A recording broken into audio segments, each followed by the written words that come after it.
Niña de la calle respondió una llamada en ruso frente al millonario. Él entendió todo y lo que hizo después te dejará en shock. Te vendieron, Anastasia. Ese hombre no es quien dice ser. Huye mientras puedas. El calor de la tarde se mezclaba con el olor ácido del pescado podrido y los gritos de vendedores en el mercado viejo, donde entre la mugre del suelo y la indiferencia de los transeúntes, una niña de cabello desordenado y mirada ausente ofrecía chicles desde una caja improvisada de cartón. Todos la habían visto alguna vez, pero nadie sabía realmente nada de ella, excepto que hablaba poco, caminaba sola y tenía una expresión que no encajaba con la edad que decía tener. Su nombre, si alguien se lo había preguntado, era Anastasia, aunque ni eso parecía real. Aquel día, un silencio extraño cayó sobre la zona cuando una camioneta negra, brillante y sin placas, se estacionó frente a ella. No era común que ese tipo de autos aparecieran por ahí, y mucho menos que un hombre vestido con ropa blanca impecable y zapatos de cuero italiano se bajara sin decir una palabra. El tipo no era de los que miran con desprecio a los pobres, tampoco con compasión. Los miraba como quien evalúa una mercancía, y esa mirada fue la que clavó en Anastasia durante apenas 5 segundos antes de decir: «Tú, sube». Lo dijo sin levantar la voz, sin exigirlo siquiera, pero con una firmeza tan precisa que ni un adulto se habría atrevido a desafiarlo.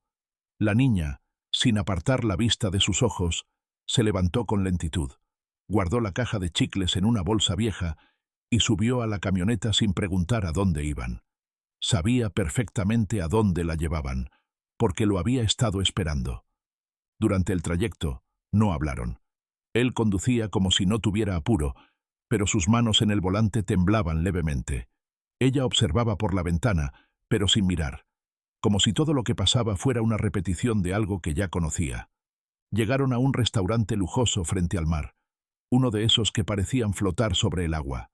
Allí la sentó frente a una mesa blanca, sin menú, sin camareros alrededor, sin testigos.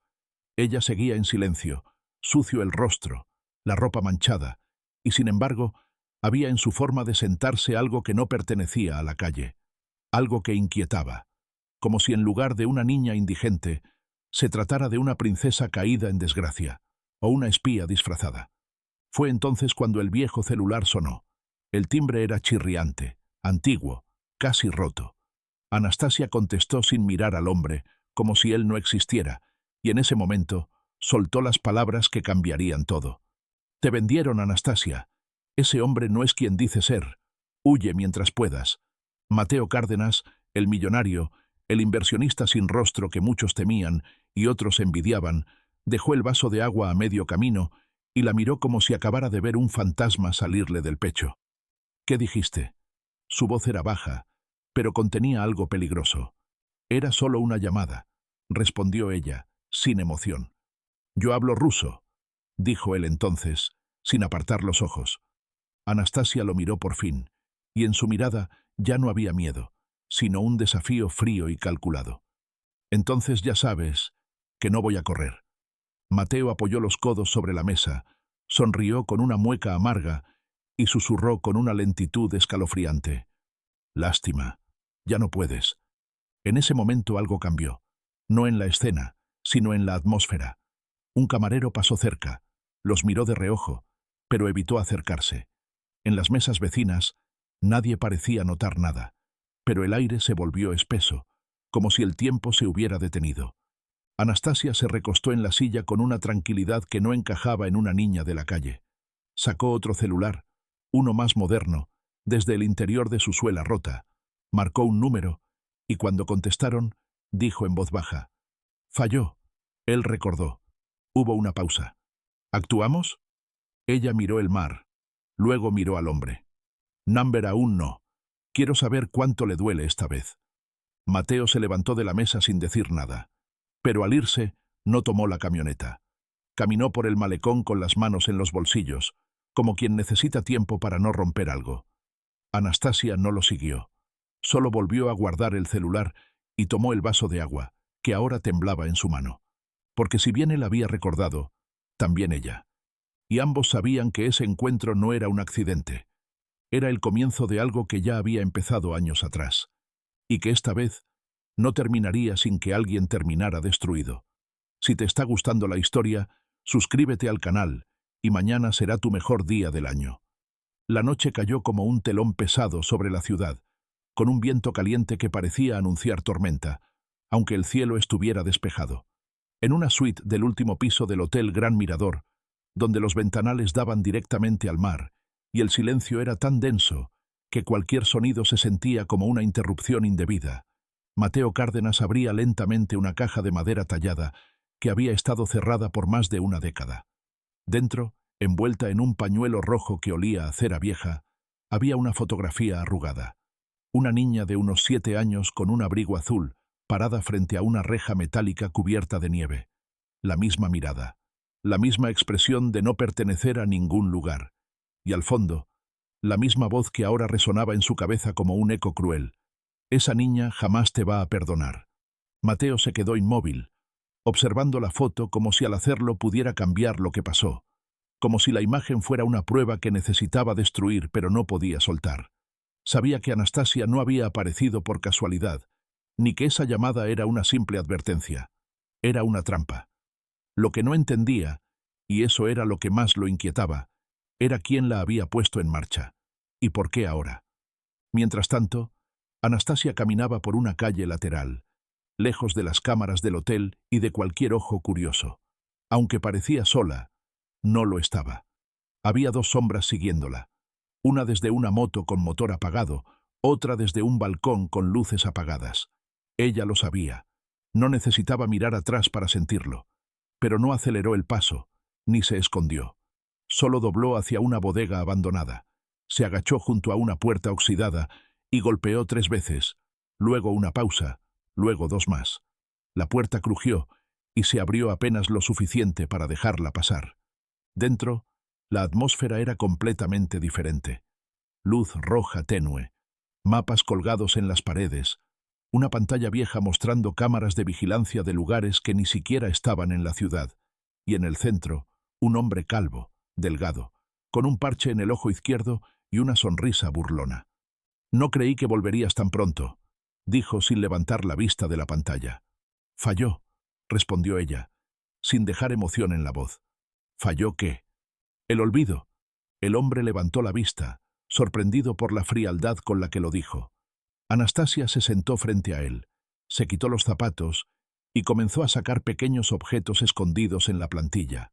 Un USB, una moneda antigua y una llave negra sin marca. «Él recuerda todo, incluso más de lo que pensé». «¿Y tú?», preguntó el hombre, mirándola ahora con seriedad. «¿Qué vas a hacer con eso?». Anastasia lo miró sin responder. Luego se levantó y caminó hacia uno de los monitores donde aparecía la imagen en tiempo real de la suite de Mateo, aunque nadie había tocado las cámaras del hotel. «Voy a obligarlo a elegir», dijo por fin, casi en un susurro. Esta vez, sin armas, sin chantajes, sin deudas, solo la verdad. ¿Y si elige mal? Entonces lo haré pagar como no ha pagado nadie. La imagen en el monitor cambió. Ahora mostraba a Mateo saliendo del hotel, caminando directo hacia el muelle. Anastasia apretó los puños. No era un movimiento esperado. No a esa hora. No sin seguridad. Mientras tanto, en el muelle, Mateo se detenía frente a un bote de pesca abandonado. Encendió una linterna y apuntó hacia una caja metálica debajo del asiento del conductor. Cuando la abrió, encontró algo que nadie debía haber tocado. Un peluche mojado y deteriorado, con un nombre bordado en cirílico. Anastasia. Lo levantó con cuidado, como si tuviera miedo de romperlo, y miró alrededor. Nadie. Ni cámaras, ni testigos. Solo el mar, y ese olor insoportable a recuerdo. Fue entonces cuando lo sintió. No un ruido, ni un paso. Fue como una aguja detrás del cuello. Giró con fuerza, pero no había nadie. O eso creyó, porque desde lo alto de una grúa oxidada, 2 ojos lo observaban a través de un visor con alcance nocturno. Al otro lado, Anastasia murmuró: «Aún tienes una última oportunidad, Mateo, pero no sabrás que es la última, hasta que la pierdas». Y apagó el visor. La madrugada en Cartagena tiene una forma particular de morder el alma, no por el frío, sino por la calma falsa que se posa sobre los callejones, como si la ciudad respirara solo para esconder secretos. En ese silencio mentiroso, mientras el reloj marcaba las 3:17 de la mañana, Mateo Cárdenas regresaba al hotel caminando, con el peluche apretado en una mano y una expresión que no había mostrado en años. No era culpa, era algo más inquietante, algo que parecía más cercano al miedo, pero no al miedo de morir, sino al de perder algo que creía haber enterrado. Mientras subía en el ascensor de cristal, revisando los reflejos por si alguien más lo observaba, su mente repasaba el instante en que vio el nombre bordado en el peluche. Nadie, absolutamente nadie, podía conocer ese detalle. Aquel objeto había desaparecido la noche que la nieve lo cubrió todo y que el grito de una niña se perdió entre los motores de un avión privado. Esa noche, lo sabía bien, fue el punto de quiebre. No por lo que hizo, sino por lo que no tuvo el valor de evitar. Al llegar a su suite, encontró la puerta entreabierta. No forzada, no violentada, solo ligeramente abierta, como si alguien hubiera querido que notara que ya no tenía el control. Entró despacio, sin hablar, y al instante supo que no estaba solo. El aire olía distinto, a tierra húmeda y perfume antiguo, y en el centro de la sala, sobre la mesa de cristal, había una rosa negra y una carta doblada en 4. Mateo se acercó con cuidado, como si cada paso pudiera detonar una memoria no deseada. Abrió la carta. No tenía firma, solo una frase escrita con tinta roja. La traición es un círculo. Siempre regresa al mismo punto. Esa frase, en otro idioma, estaba grabada en la tapa del ataúd donde habían enterrado al padre de Anastasia, un hombre que, oficialmente, jamás existió en ningún registro, pero cuya sangre corría por las venas de la niña que ahora jugaba con el destino, como si supiera de antemano cada uno de los movimientos. Mateo se dejó caer en el sofá. No estaba sorprendido. Estaba agotado, porque si ella había logrado llegar tan lejos, si había burlado sus sistemas, sus hombres, su rastro, entonces ya no estaba jugando. Ella lo estaba cazando. Al otro lado de la ciudad, en una habitación escondida bajo una iglesia abandonada, Anastasia miraba un tablero cubierto de fotos, hilos y notas escritas a mano. No eran planes, no eran amenazas, eran fragmentos de una historia contada a pedazos, nombres tachados, fechas conectadas, y en el centro, la imagen de un joven Mateo, rodeado de nieve, sosteniendo a una niña que lloraba, segundos antes de soltarla. ¿Estás lista para dar el paso?, preguntó una voz detrás de ella, rasposa, apenas humana. Nunca estuve más lista, respondió sin girarse. Él debe entender que no se trata de venganza. No esta vez. Quiero que recuerde. Todo. Que lo sienta. Que lo reconozca. Y si lo hace, dijo la voz, arrastrando las palabras como si supiera la respuesta. ¿Qué harás con eso? Ella giró entonces. Su rostro no era el de una niña. Era el de alguien que había enterrado su infancia para construir una sola cosa. Propósito. Dependerá de lo que elija. Yo le estoy dando una posibilidad que él jamás me dio. A la mañana siguiente, Mateo asistió a una reunión en uno de sus hoteles menores, como si nada hubiera pasado. Sonreía, daba órdenes, hablaba de inversiones. Nadie notaba que no parpadeaba por más de 3 segundos seguidos. Nadie notaba que tocaba la carta dentro de su bolsillo con los dedos temblorosos. Nadie, excepto una mujer que limpiaba el suelo del pasillo, encorvada, con un pañuelo rojo en la cabeza. Cuando él pasó junto a ella, ella susurró: «El círculo se está cerrando, Mateo». Él se detuvo en seco. Giró con furia, pero ya no estaba. La mujer había desaparecido. Ni rastro, como si jamás hubiera existido. Y por primera vez en mucho tiempo, Mateo sintió que no era él quien movía las piezas. Era él, la pieza. El día transcurría con la aparente normalidad de una ciudad que ha aprendido a ignorar lo inusual. Cartagena brillaba bajo el sol como si nada oscuro pudiera gestarse entre sus palmeras, sus hoteles de lujo o sus barrios apretados, pero debajo de esa superficie cálida, algo se movía con precisión quirúrgica, algo que no buscaba escándalos, ni atención, ni justicia, sino verdad. Mateo Cárdenas entró a su despacho en el tercer piso de un edificio que ni siquiera llevaba su nombre, aunque le pertenecía desde hacía años. Era una propiedad ciega, como él la llamaba, fuera del radar, sin empleados fijos, sin cámaras oficiales. Solo él y un asistente sabían de su existencia, y aún así, cuando abrió la puerta, percibió ese mismo perfume a incienso frío que había sentido en su suite la noche anterior. No se sobresaltó, no dijo nada, solo se acercó al escritorio, revisó los cajones sin encontrar señales de forzamiento y al girarse hacia el ventanal, lo vio. Una figura delgada, cubierta con una capa gris, sentada en el balcón como si fuera un invitado más en su propio reino, con un sombrero bajo y la mirada clavada en el mar, o quizá en sus recuerdos.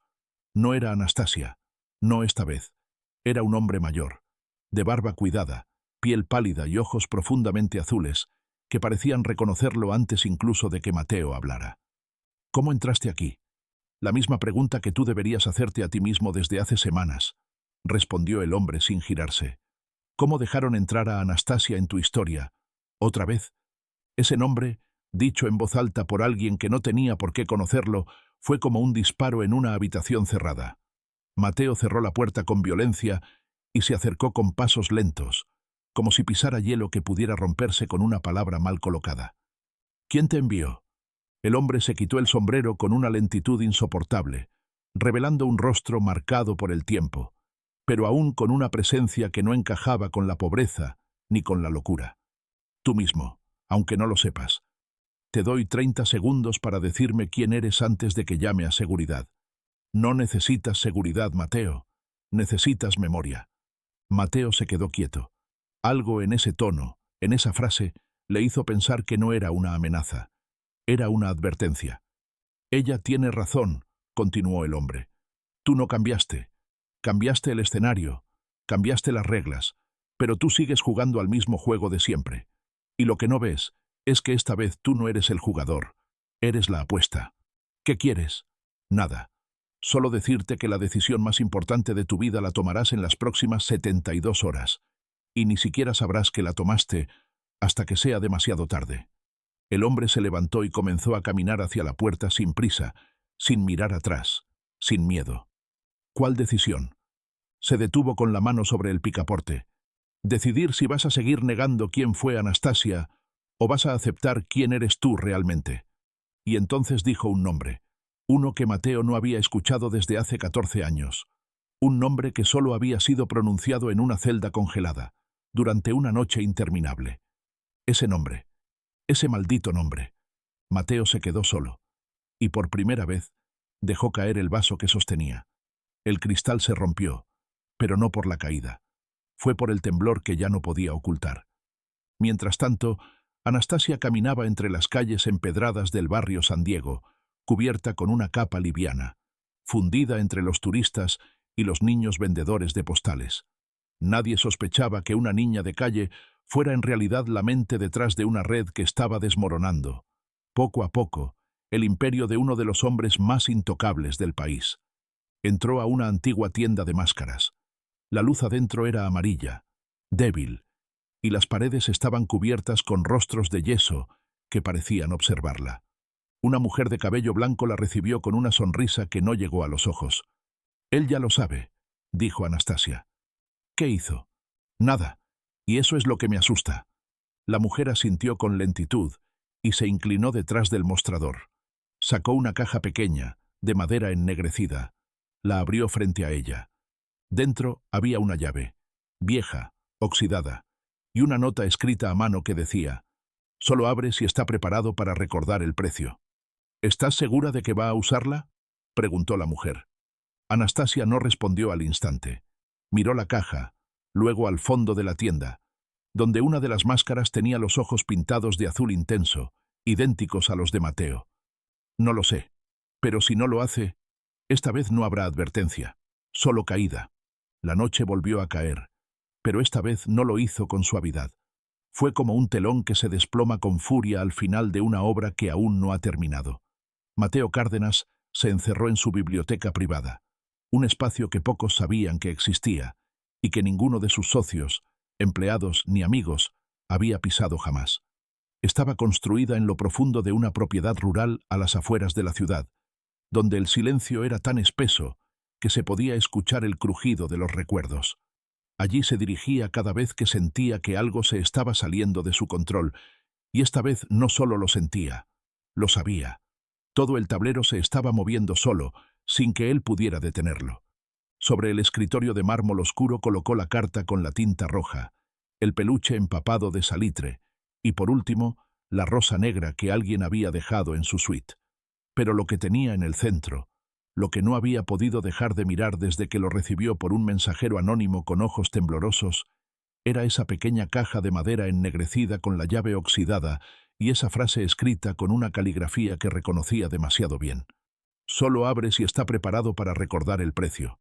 Mateo no la había tocado en todo el día, no por miedo sino por algo peor, duda. Una parte de él deseaba saber qué había tras esa puerta que durante años se había prometido no volver a cruzar, pero otra parte, más humana, más débil, quería creer que aún podía vivir sin volver a mirar atrás, que podía sostener su imperio, sus decisiones, su vida entera, sin desmontar el andamiaje del olvido. Pero lo que había sentido cuando aquel hombre del sombrero pronunció ese nombre prohibido, lo que había temblado dentro de él cuando vio la foto de la niña con el abrigo azul, no era simple memoria, era culpa. Y la culpa, cuando se acumula sin desahogo, termina convirtiéndose en una grieta que lo atraviesa todo. Tomó la llave. Era más pesada de lo que esperaba. Fría, como si hubiera estado esperando demasiado tiempo para volver a ser útil. Caminó hacia el fondo de la biblioteca, detrás de una estantería que deslizó con esfuerzo, y allí, en la pared oculta, encontró la cerradura que había jurado no volver a usar. Giró la llave. La puerta se abrió con un gemido que parecía una queja antigua. Dentro, todo seguía como lo había dejado. Un escritorio de madera maciza, una lámpara de aceite apagada, una pared cubierta de notas, fotos y documentos que ya no existían en ningún archivo oficial. Pero lo que realmente lo paralizó no fue el lugar, sino lo que había sobre el escritorio. Una carta, sin sobre, y una fotografía reciente de Anastasia, sentada en la terraza del restaurante frente al mar, exactamente la noche en que respondía esa llamada. Esa imagen no podía existir. Nadie más estaba allí. Nadie más tenía acceso. Y sin embargo, estaba ahí. Mateo se acercó con el corazón acelerado. La carta tenía solo 3 líneas, escritas en tinta negra esta vez, con una caligrafía más firme, más madura. No se trata de lo que hiciste, se trata de lo que permitiste. Cada silencio tuyo fue una condena. ¿Estás listo para confesarlo? Mateo cerró los ojos. En su mente, la escena se repetía una y otra vez.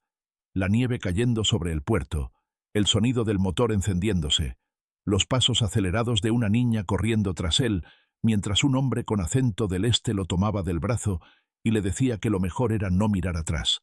Él no lo hizo. Nunca lo hizo. Pero el sonido del grito de Anastasia, ese jamás se apagó del todo.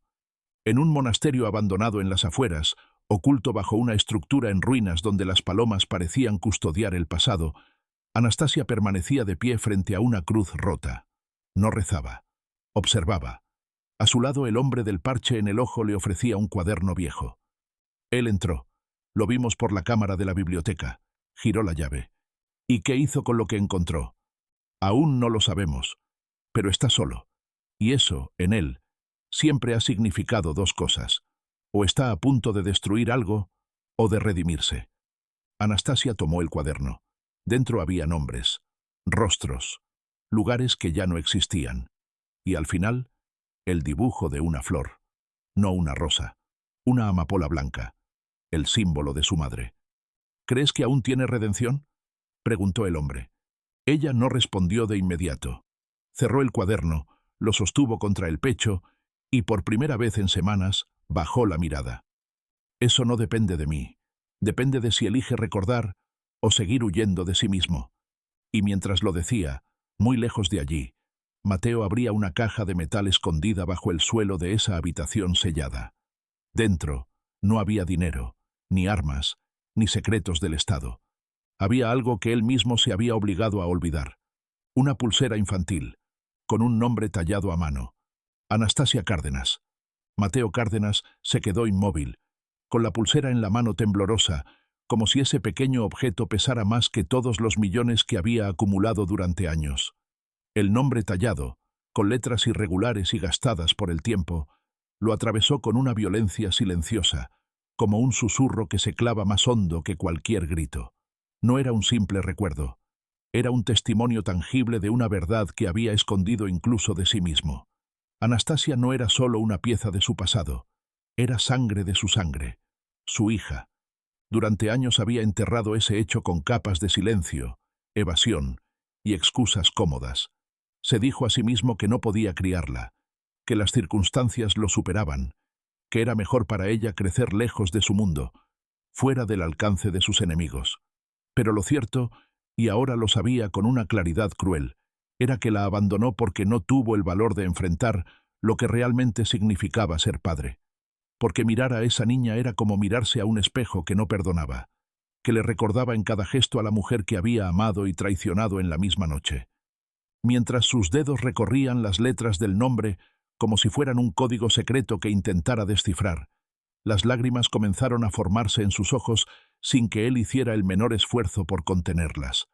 No eran lágrimas de tristeza, eran de revelación, porque al fin entendía por qué todo se sentía como un juego que ya había perdido. No era un juego, era una reclamación, y cada paso que Anastasia había dado para acercarse a él no era una venganza, era una exigencia de respuesta.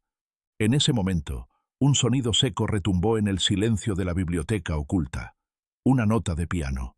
No había ningún instrumento a la vista, pero la melodía continuó. Era la misma canción que sonaba aquella última noche en el puerto, cuando él la dejó atrás. Una pieza rusa, antigua, que su madre solía tocarle antes de dormir. La escuchó en su cabeza tantas veces que cuando ahora la oía en el aire, no supo si era real o si finalmente estaba cruzando la línea entre la culpa y la locura. A kilómetros de distancia, en un teatro desactivado donde las paredes estaban cubiertas por telones viejos y las butacas habían sido comidas por el polvo y la humedad, Anastasia se sentaba frente a un piano de cola cubierto de manchas, tocando cada tecla con una precisión casi mecánica. La melodía salía rota, oxidada, pero clara. Era un mensaje, uno que no necesitaba ser escuchado por los oídos, sino por la conciencia. A su lado, una mujer mayor, de rostro anguloso y manos curtidas por el tiempo, la observaba sin interrumpirla. Cuando terminó la pieza, la mujer habló sin rodeos, como si no necesitara adornar la verdad. ¿Crees que con música vas a borrar lo que él hizo? Anastasia cerró el piano con lentitud y respondió con una frialdad que solo podía haber sido entrenada con años de abandono. No quiero borrar lo que hizo. Quiero que lo reconozca, con el mismo dolor que yo lo cargué todos estos años. ¿Y si lo reconoce? Entonces le tocará decidir si quiere reconstruir algo o simplemente ver cómo todo se cae. La mujer le entregó una caja pequeña de madera. Dentro había una sola hoja, una partida de nacimiento sin firma paterna, sin nombre completo, solo la fecha, el nombre Anastasia y un número que nadie jamás pudo descifrar, hasta ahora. Ya lo tiene todo, dijo la mujer. La pulsera, la foto, la llave, todo apunta a lo mismo. Anastasia no miró la hoja. No necesitaba hacerlo. Solo dijo en voz baja, con una certeza tan profunda que parecía una profecía. Entonces es hora de que lo diga en voz alta. Esa noche, en el mismo despacho oculto donde Mateo había pasado horas reconstruyendo los fragmentos de su pasado, hizo algo que nunca antes se había atrevido a hacer. Levantó el teléfono satelital que usaba solo para emergencias que involucraban su vida o la de su imperio, y marcó un número que tenía guardado con un solo nombre. Ella. Al otro lado de la línea, hubo silencio. No estática. No espera. Silencio. Y luego una respiración. Femenina. Joven. Precisa. Te tomó más de una década, dijo la voz. Quiero verte, respondió Mateo, tragando el peso de años que le caían encima. ¿Para qué? ¿Para decir que lo sientes? ¿O para preguntar si aún puedes recuperar lo que perdiste? Él no respondió al instante. Su voz apenas alcanzó a formar una frase. Solo quiero saber si aún puedo mirarte a los ojos, y que no me odies. La respiración del otro lado se entrecortó por un segundo, y entonces ella dijo algo que lo heló hasta los huesos. No se trata de que te odie. Se trata de que no estoy segura si aún te reconozco. La llamada se cortó, sin advertencia, sin despedida. Mateo se quedó con el teléfono en la mano sabiendo que no era el fin. Era la invitación al juicio más silencioso y más decisivo de toda su vida. La ciudad amaneció con un cielo gris que no traía lluvia, pero sí una tensión que parecía colgar del aire como una advertencia muda. Mateo Cárdenas abandonó su refugio sin escoltas, sin agenda y sin esa coraza invisible que lo había mantenido intocable durante años. Esa mañana no iba vestido como el hombre que firmaba contratos multimillonarios, ni como el anfitrión de cenas privadas con diplomáticos. Vestía simple, neutral, casi irreconocible, como si al quitarse la marca de poder también intentara desprenderse del peso de sus decisiones. Cruzó la ciudad hasta llegar a un edificio abandonado en el centro histórico, uno de esos sitios donde nadie mira dos veces porque todos saben, sin que nadie lo diga, que es mejor no saber lo que ocurre dentro. No hubo contraseña, ni cámaras, ni vigilancia, solo una puerta oxidada con una estrella tallada a mano, la misma figura que aparecía grabada en el reverso de la pulsera que él había encontrado. Al tocarla, ésta se abrió lentamente, como si alguien lo estuviera esperando. El interior estaba oscuro, iluminado apenas por velas distribuidas en los extremos del lugar. No había decoración, ni mobiliario visible, solo una estructura circular de columnas de piedra que rodeaban el centro de la sala. Allí, bajo el haz de una única lámpara colgante, lo esperaba Anastasia. No vestía como una niña de la calle, ni como una víctima. Vestía de negro, con el cabello recogido y la espalda recta. Sus ojos no pedían perdón, ni ofrecían venganza. Solo estaban ahí, como un espejo que obligaba a ver lo que uno siempre evitó. Mateo se detuvo frente a ella. No hubo abrazos, no hubo lágrimas, solo el sonido del silencio, profundo, incómodo, inevitable. «Sabías que este momento iba a llegar», dijo ella, sin levantar la voz. «Podrías haberlo evitado, podrías haberlo provocado antes». «No sabía si iba a sobrevivir a esto», respondió él, sin esconder el cansancio en su rostro. «¿Y ahora? No sé si merezco sobrevivirlo». Anastasia lo miró durante varios segundos, como quien analiza un texto en un idioma olvidado. Entonces, sacó del bolsillo interior de su abrigo una pequeña libreta. Era antigua, cubierta con cuero desgastado y atada con una cinta de hilo rojo. «Este cuaderno lo escribió mi madre antes de morir. Cada página es un día sin ti. Cada palabra, una respuesta a las preguntas que nunca me atreví a hacer en voz alta». Mateo extendió la mano para tomarlo, pero ella lo sostuvo fuerte. «No es para que lo leas, es para que sepas que existió, y que cada línea está escrita con la tinta de tu ausencia». Él bajó la mano lentamente. No insistió. «Sé que fallé. Lo sé desde hace años, pero nunca supe cómo volver sin destruirlo todo. Lo destruiste al irte», dijo ella, y por primera vez su voz tembló, pero no de rabia. «Lo que queda ahora es lo que no pudiste controlar». Hubo un silencio largo, pesado, casi insoportable, y entonces, como si el universo sintiera que la tensión debía romperse, una de las velas se apagó sola, dejando una zona de la sala sumida en sombra. Fue entonces cuando Anastasia dijo algo que Mateo no esperaba. «Hay alguien más, alguien que también te busca, y no lo hace por redención, lo hace por destrucción». Mateo frunció el ceño, desconcertado, pero no respondió. Ella dio un paso atrás, sacó un sobre sellado y lo colocó en el suelo, entre ellos. «Dentro de este sobre hay una dirección y un nombre, el único que podría obligarte a correr en lugar de enfrentar». «¿Quién es?» «Tú sabrás si lo reconoces cuando lo leas», dijo ella, y dio media vuelta. «Pero te advierto algo. Si eliges no ir, él vendrá por ti, y cuando lo haga, no tocará la puerta». Antes de que Mateo pudiera decir algo más, la lámpara colgante se apagó de golpe. Todo quedó en oscuridad. Al encender la linterna de su móvil, Anastasia ya no estaba. Solo el sobre permanecía en el suelo, inmóvil, como un recordatorio de que cada decisión tenía consecuencias, y que el tiempo para el perdón era más frágil de lo que imaginaba. Mateo lo abrió. Dentro, una foto reciente. Un hombre, de espaldas, en un muelle cubierto de niebla. Y una sola palabra escrita con marcador negro: «Alexei». Mateo retrocedió un paso. Ese nombre era una herida que jamás se cerró. Un nombre que no solo cargaba con traición, sino con muerte. Porque Alexei no era solo un antiguo socio, fue el hombre que le juró proteger a su hija, y que en algún momento también quiso quedarse con ella. El nombre Alexei seguía girando en la mente de Mateo como una advertencia que venía desde otra vida, como un eco que no había vuelto a escucharse desde aquel invierno en que todo cambió, cuando el pacto entre dos hombres destruyó una familia y dejó a una niña sin respuestas.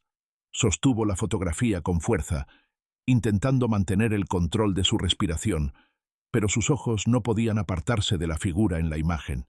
Ese hombre, con el cuello de su abrigo subido, con los hombros rígidos como acero y las manos escondidas en los bolsillos, era una silueta que Mateo creía haber enterrado junto a sus decisiones más oscuras.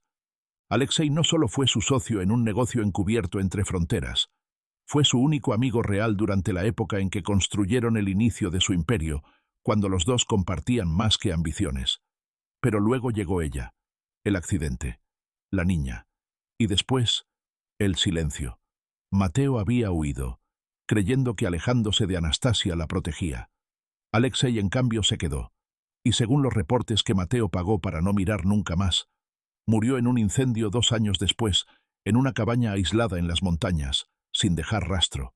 Pero si estaba vivo, si esa foto era reciente y auténtica, entonces todo lo que Mateo había creído enterrar estaba regresando, y no lo hacía solo con recuerdos, lo hacía con intención. Esa noche, Anastasia llegó sin anunciarse a la tienda de máscaras en San Diego. La vieja mujer de cabello blanco la recibió con la misma expresión impasible, como si supiera exactamente lo que la traía. Lo vio, dijo Anastasia antes de que se le preguntara nada. Vio el nombre. La anciana asintió con lentitud, y sin hablar, sacó de un cajón oculto en el piso una carpeta gris sin marcas. Anastasia la abrió. Dentro, los últimos movimientos de Alexei, una serie de nombres, ubicaciones, transferencias de efectivo y lo más inquietante, una foto más reciente aún, tomada desde una cámara escondida. En ella, Alexei estaba observando a Mateo desde la distancia, parado frente al mismo hotel donde éste solía hospedarse en Cartagena, con una expresión que no mostraba odio, pero sí una determinación que parecía irrompible.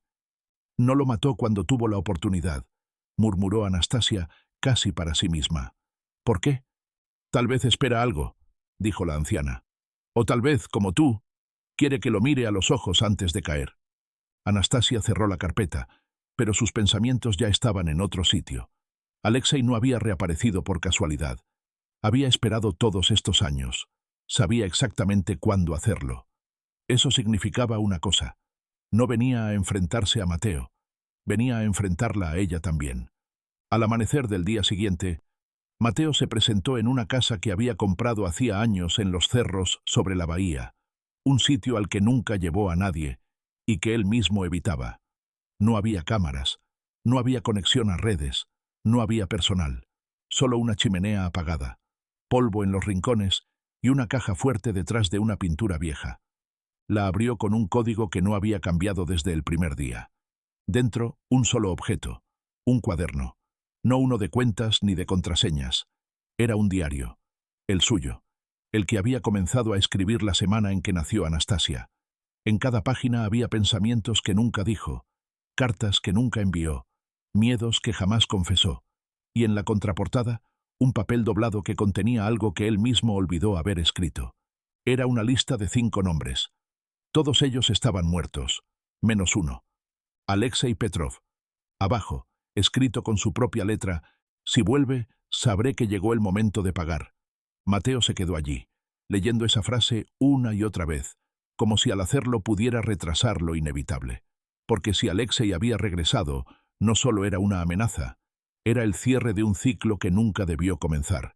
Esa misma tarde, en un parque solitario donde los niños ya no jugaban, Anastasia se reunió con un contacto que le debía favores desde que ella tenía 13 años. Él le entregó un sobre, pequeño y sellado, con un logo de una empresa naviera desaparecida desde hacía más de 15 años.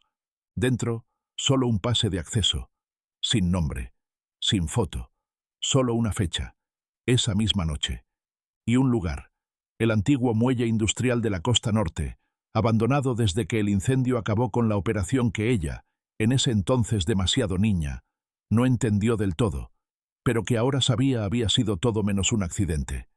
Mientras la brisa marina soplaba con violencia, Anastasia apretó el sobre contra el pecho. Sabía que esa noche no se trataba de Mateo.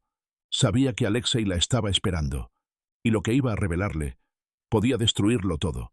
La oscuridad sobre el muelle industrial no era como la de las calles de Cartagena, donde la luz de los faroles aún lucha por mantenerse viva. Aquí, en este rincón olvidado de la costa norte, la noche era total, sin luna, sin reflejos, sin voces. Las estructuras oxidadas de los antiguos contenedores se alzaban como esqueletos de un pasado que nadie se atrevía a nombrar, y el olor a sal mezclado con el hierro viejo era tan denso que parecía morder la piel. Anastasia llegó a pie, sin escoltas, sin armas visibles, solo con el sobre en la mano y el paso firme de quien ya no teme a lo que hay detrás de las sombras, sino a lo que habita en su interior. En cuanto cruzó la entrada oxidada, una lámpara colgante se encendió al fondo del muelle, proyectando una luz amarilla que no alcanzaba a iluminar del todo, pero sí lo suficiente como para ver la silueta de un hombre alto, erguido, con las manos detrás de la espalda y el rostro cubierto por una bufanda gris. Era Alexei, o lo que quedaba de él, más delgado, más envejecido, pero con la misma presencia imposible de ignorar. No se movió al verla, no habló, esperó, como si cada segundo que pasaba sin pronunciar palabra sirviera para desempolvar las culpas que habían sido silenciadas con años de distancia. «No pensé que tuvieras el valor de venir», dijo él al fin, sin levantar la voz, pero con una firmeza que atravesó el aire como un cuchillo. «Y yo no pensé que aún supieras cómo aparecer sin que nadie te vea», respondió Anastasia, acercándose con cuidado, sin bajar la mirada. «Hay cosas que nunca se olvidan, como ciertas promesas». Ella se detuvo a pocos pasos. Podía verlo con claridad ahora. La cicatriz que le cruzaba el cuello, los ojos con más peso que furia, y esa mezcla peligrosa entre decepción y afecto mal resuelto que solo se da entre quienes una vez compartieron un destino. «¿Qué viniste a buscar?», preguntó ella. «No es lo que vine a buscar, Anastasia. Es lo que vine a entregar». Él sacó lentamente de su abrigo un objeto envuelto en una tela azul. Se lo tendió sin moverse. Ella lo tomó y, al abrirlo, encontró una libreta de cuero con el símbolo de la estrella grabado. Era igual al cuaderno que su madre le había dejado, pero más antiguo, más gastado. Lo abrió, y en la primera página, una sola frase escrita a mano. «Todo lo que te dijeron fue una mentira, empezando por mí». Anastasia sintió el peso de la verdad antes de entenderla. Cada palabra, cada pista, cada recuerdo que la había guiado hasta aquí, todos contenían fragmentos manipulados, piezas deliberadamente ocultas. Alexei no estaba allí para matar a Mateo. No estaba allí por venganza. Estaba allí para confesar algo que cambiaría completamente el tablero. «Tu madre», dijo él, con voz rota, «no murió como te dijeron, ni huyó. No fue víctima de un accidente. Fue entregada». «¿Por quién?». «Por los dos». El silencio se hizo insoportable, no por lo que dijo, sino por lo que no necesitaba decir. Anastasia no preguntó más. Sus manos temblaban, pero su rostro seguía firme, como si el corazón se le partiera en dos, pero la voluntad se mantuviera intacta. «¿Y por qué ahora?», murmuró casi sin voz. «¿Por qué después de tantos años?». Alexei la miró con una tristeza que no se fingía. «Porque descubrí algo que nunca pensé posible. No fui yo quien la traicionó primero. Fue tu padre. Y creí que si te llevaba a odiarlo, lo destruirías tú misma. Era mi forma de vengarme, sin ensuciarme las manos». Anastasia retrocedió un paso. Sintió náuseas. No por lo que oía, sino por todo el tiempo perdido, por cada año que vivió alimentando un odio que no le pertenecía por completo. «Pero fallé», continuó él, «porque en lugar de quebrarte, te hiciste más fuerte. Y ahora, yo ya no tengo ningún lugar donde esconderme». Alexei bajó la cabeza y le entregó una segunda carta, sellada con lacre negro. «Dásela a él. Contiene todo. Lo que hice, lo que pensé hacer, lo que aún puede evitarse». Anastasia tomó la carta sin decir nada, pero en sus ojos había algo nuevo, una mezcla de poder y dolor que podía hacer temblar al más templado. Se giró, sin despedirse. No corrió, no vaciló. Y cuando estuvo a unos pasos de la salida del muelle, la voz de Alexei la alcanzó como un golpe seco. Él aún te ama. A su modo, retorcido y cobarde, sí, pero nunca dejó de hacerlo. Ella se detuvo, no se volteó. Eso ya no es lo que importa, dijo con un hilo de voz. Lo que importa es si está dispuesto a cambiar, o a ver cómo lo pierdo por segunda vez. Y se marchó. Detrás de ella, Alexei se quedó solo, bajo la tenue luz que comenzaba a titilar.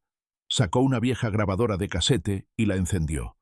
La voz que salió de los parlantes era de una mujer, su madre. Y la última frase que se escuchó fue: «Si alguna vez encuentras esta cinta, es porque logré hacer que regresaras, no para vengarte, sino para entender que el verdadero castigo es vivir sin amor». La ciudad parecía suspendida en el tiempo, como si algo invisible se hubiera detenido para tomar aliento antes del desenlace. El cielo, cubierto de nubes densas, proyectaba una sombra extraña sobre los edificios, sobre las calles, sobre los rostros de la gente que, sin saberlo, caminaba muy cerca del punto exacto donde el destino de 3 vidas iba a romperse o a reescribirse para siempre. Mateo Cárdenas aguardaba en la casa vacía de los Cerros, esa misma donde había abierto la caja fuerte, donde había leído su propio diario y donde, horas atrás, había descubierto que su mayor error no fue haber abandonado, sino haber mentido. Caminaba de un lado a otro con la carta de Alexei en la mano, sin abrirla, sin atreverse siquiera a mirar el sello, como si hacerlo implicara aceptar el tamaño de su culpa, y al mismo tiempo admitir que ya no tenía más máscaras que ponerse.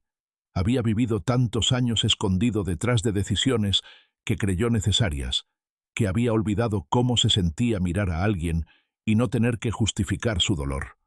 El sonido de un motor rompiendo el silencio lo sacó de su trance. Una camioneta se acercó por el camino polvoriento, frenó frente al portón, y luego, pasos, firmes, delicados, inquebrantables. Anastasia entró con la carta que Alexei le había dado, el cuaderno de su madre en el bolso, y el mismo rostro que Mateo recordaba, pero ya no podía reconocer del todo. Ninguno de los dos habló durante varios segundos. Solo se miraron, no como padre e hija, no como enemigos, como lo que realmente eran, los últimos sobrevivientes de una historia que todos los demás prefirieron olvidar. «¿Él te dijo la verdad?», preguntó Mateo finalmente, con voz tensa, sosteniendo su carta aún cerrada. «No toda», respondió Anastasia, con una calma que dolía, «pero la suficiente para saber que el odio que sentí no nació solo por lo que hiciste, sino por lo que callaste». Ella dejó la carta de Alexei sobre la mesa sin abrirla. «No quiero respuestas escritas. Quiero oírlas de ti». Mateo asintió, con los ojos enrojecidos. Se acercó a la ventana y habló sin mirarla. «Tu madre no murió como dije. La entregamos. No por dinero, por miedo. Alexei y yo sabíamos que si no cooperábamos con quienes nos vigilaban desde Moscú, tú serías la próxima. Ella lo sabía. Nos lo rogó. Pero yo...». Se detuvo. Respiró. Continuó. «Yo fui el que firmó el acuerdo. Alexei intentó detenerme. Fue entonces cuando desapareció. Durante años creí que había muerto, o que me odiaba demasiado para buscarte. Pero ahora entiendo que él te protegió de mí, porque lo que más temía no era perderte, era que un día vieras en mis ojos todo lo que destruí». Anastasia se acercó, despacio. Sus ojos estaban húmedos, pero no por debilidad. Era dolor contenido durante tantos años que ahora salía como una ola callada, imparable. Lo único que necesitaba era que lo dijeras, no que lo arreglaras, solo que lo aceptaras. Mateo giró hacia ella. Por primera vez en toda su vida, no tenía nada más que ofrecer. Ningún argumento, ningún poder, ninguna defensa. Solo su verdad, desnuda, sucia, imperfecta. «No sé si puedo ser un padre ahora», dijo, apenas con voz, «pero puedo dejar de ser lo que fui». Anastasia asintió, pero aún no había terminado. Abrió su bolso, sacó el cuaderno de su madre y lo colocó junto al de Mateo sobre la mesa. Y luego dijo algo que él no esperaba, que lo sacudió más que cualquier acusación, más que cualquier recriminación. «Ella sabía que ibas a fallar. Lo supo desde el principio. Por eso me dejó esto. Porque entendía algo que yo tardé años en comprender. Que hay gente que daña, no porque quiera, sino porque no sabe cómo hacer otra cosa. Mateo cayó de rodillas, no por debilidad física, sino porque el peso de esas palabras lo rompió desde dentro. Y cuando ella se inclinó para tomar su mano, no hubo perdón explícito, no hubo reconciliación ceremonial. Solo hubo un contacto humano que, por primera vez, no necesitó traducción. Pero justo cuando el momento parecía estabilizarse, cuando por un instante el silencio no era amenaza sino alivio, se oyó un golpe seco en la puerta trasera. Mateo y Anastasia se congelaron. Otro golpe, esta vez más fuerte. Mateo fue hacia la puerta con cautela. La abrió lentamente. No había nadie. Solo un sobre. Lo recogió. Dentro, una foto. De Anastasia. Esa misma noche, entrando al muelle, y una frase escrita en tinta azul. Alexei mintió. Yo no he terminado. Mateo alzó la mirada, el rostro completamente descompuesto. Anastasia, al ver el sobre, dio un paso atrás, paralizada. ¿Qué significa eso?, preguntó él. Ella tragó saliva, bajó la mirada, y entonces dijo con voz baja, firme, como quien acaba de aceptar lo impensable. Significa que alguien más estaba detrás de todo esto, desde el principio, y justo en ese instante, el cuaderno de su madre que estaba sobre la mesa comenzó a emitir un pitido sutil. Mateo lo abrió con rapidez, y debajo de la última página había un dispositivo delgado, del que empezaba a brillar una luz roja intermitente. No era una grabadora, era un rastreador, y alguien acababa de activarlo.